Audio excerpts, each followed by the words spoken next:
저는 2부 예배 나온 성도들을 제일로 좋아합니다. 가만 표정을 보니까 이거 어떻게 된 겁니까? 복잡하게 생각할 것도 없고 우리 이호신 목사님이 조금 몸살기가 있어요. 그래서 제가 강단에 선 것이고, 또 주일 낮 예배는 성령에 관한 말씀을 계속 시리즈로 전하고 있습니다. 그래서 오늘은 성령은 승리의 영이시다. 무슨 영이시라고요? 오늘 37절에 보니까 우리가 넉넉히 이기느니라 그랬어요. 겨우 이기는 것이 아니라 넉넉히 이기느니라. 이 말씀이 여러분 각자에게 주신 말씀으로 받으시기를 바랍니다. 가끔 축구 경기를 보면은 팀은 이겼는데 스타급 선수가 이름값을 못하는 그런 경우가 있어요. 또 반면에 팀은 졌는데도 어떤 선수는 눈부신 활약을 해서 칭찬을 받는 그런 경우도 있습니다. 팀도 이기고 선수도 좋은 성적을 올리고 그게 가장 좋지 않겠어요? 우리 그리스도인들은 누구냐? 우리 각자는 다 그리스도의 몸을 이루고 있는 지체들인 것입니다. 각자 흩어져 있는 개개인이 아니라 하나님 나라의 한 팀에 속해 있는 사람들이신 거예요. 그리고 하나님 나라의 왕은 예수님이세요. 그런데 그 예수님은 모든 것을 다 이기셨습니다. 승리하신 구세주를 내가 찬송하리라. 죄와 죽음 지옥 권세 주가 모두 이겼네. 찬송처럼 주님은 모든 것을 다 이겼어요. 예수님이 이기셨으니까 하나님의 나라는 반드시 승리하게 되어 있는 것입니다.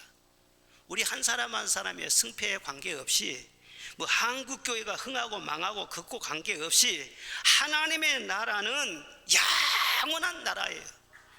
이 세상 적그리스도의 세력이 아무리 득세하고 불의한 세력이 이 세상을 장악하고 있는 것 같아도, 그러나 하나님의 나라만 영원한 줄로 믿습니다.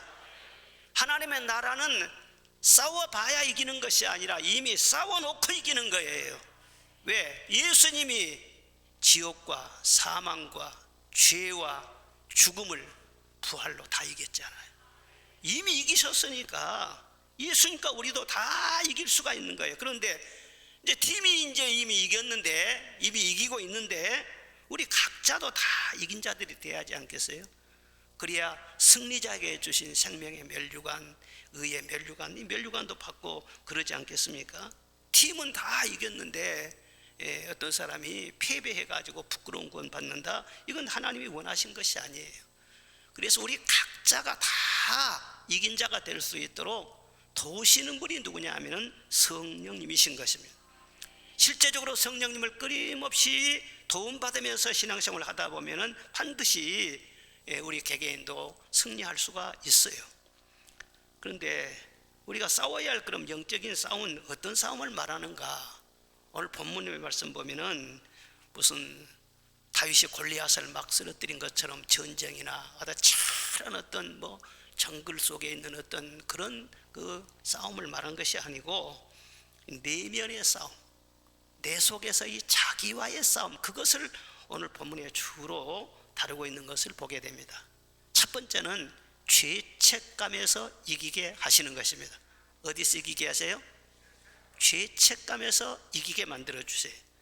33절부터 34절까지 한번 다시 보겠습니다. 시작. 누가 능히 하나님께 택하신 자를 고발하리요? 의롭다 하시는 이는 하나님이시니 누가 정죄하리요? 죽으실 뿐만 아니라 다시 살아나시는 이는 그리스도 예수시니 그는 하나님 우편에 계신 자요 우리를 위하여 간구하는 자신이라. 아멘. 누가 능히 하나님께서 택하신 자들을 고발하리요? 그렇게 말씀이 되어 있습니다. 고소당하는 것은 굉장히 괴로운 것이죠.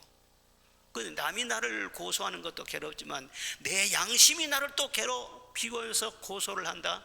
그걸 죄책감이라고 말을 해요.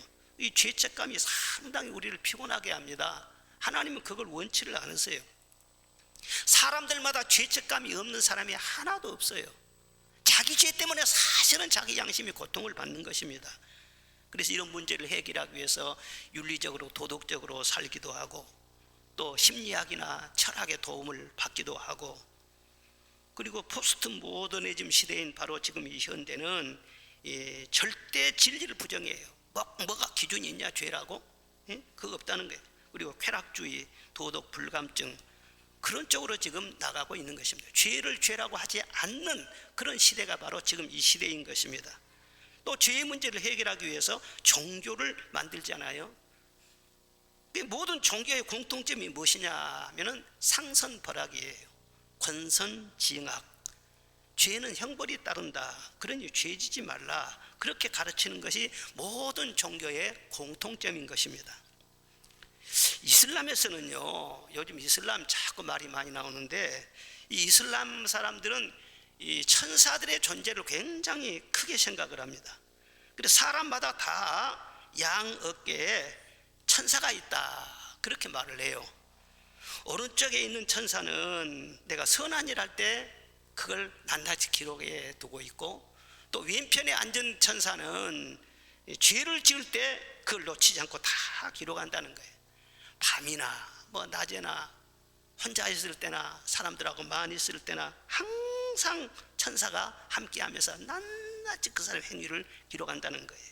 그래서 심판날에 이 선과 악을 저울로 달아가지고 죄가 더 무거우면은 지옥으로 들어가고, 또 선한 일을 많이 했으면은 천국으로 올라가고, 그게 이슬람의 주장이에요.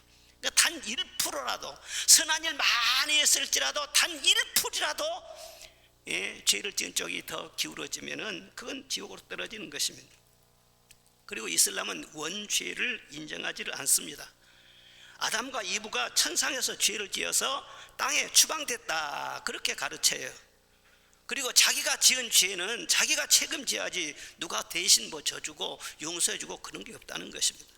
그런데 성경은 뭐라고 가르치고 있습니까? 모든 사람이 죄를 범하였음에 하나님의 영광에 이르지 못한다. 우리가 죄를 지어서 죄인이 아니라 원죄, 출생할 때부터 우리는 죄 중에 출생한다는 거예요. 아담의 후손들은 다 아담의 죄의 피를 받아서 출생하기 때문에 죄인으로 태어난다는 거예요. 선을 행한다고 해서, 고행을 한다고 해서, 철학을 연구한다고 해서, 도를 닦는다고 해서 그 원죄가 없어지는 것이 아니라는 거예요. 이건 물로도 씻을 수 없고 불로도 태울 수가 없고, 내가 아무리 벌을 받는다고 할지라도 벌 받은 것은 벌 받은 것이고 죄가 없어지는 것은 아니라는 거예요. 오직 어린 양 예수님의 보혈로만 씻음 받을 수 있다. 이것이 복음인 것입니다. 흉악한 죄인 괴수라도 예수는 능히 구원하네. 온 몸을 피에 담글 때에 주님의 진노를 면하겠네. 내가 그 피를 유월절 그 양의 피를 볼 때에 내가 널 넘어서 가리라. 예수님의 보혈이 흠뻑 적셔있으면은요, 죄가 있어도요 안 본 것처럼 간과 그냥 훌쩍 넘어가 버린다는 거예요. 죄가 있어도 죄를 죄로 여기지 않는다는 거예요. 이게 바로 보혈의 은총인 거예요. 그렇게 나를 위해서 십자가에서 고난당하시고 피 흘리시고 부활하신 그 예수님을 믿고 죄사함을 받는 사람에게 사망에서 생명으로 옮긴 바 되게 하시고 영생의 선물을 받게 하여 주시는 것입니다. 그러므로 죄에서 자유를 얻는 길은 예수님을 믿는 그 길뿐인 것이죠. 다른 길은 없어요. 그런데